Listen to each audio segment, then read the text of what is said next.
একটা দোয়া পড়বেন, আপনি 10 লক্ষ নেকি পাবেন ইনশাআল্লাহ। কত লক্ষ? 10 লক্ষ। দোয়াটা শিখাচ্ছি।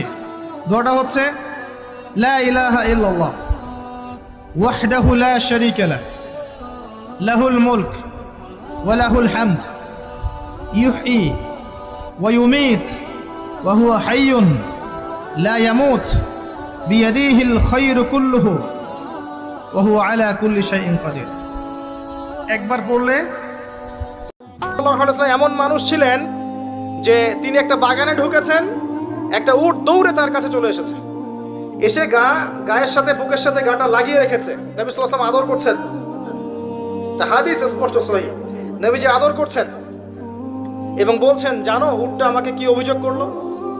উটটা আমাকে তার মালিকের বিরুদ্ধে অভিযোগ করলো, তার মালিক তাকে কষ্ট দেয়।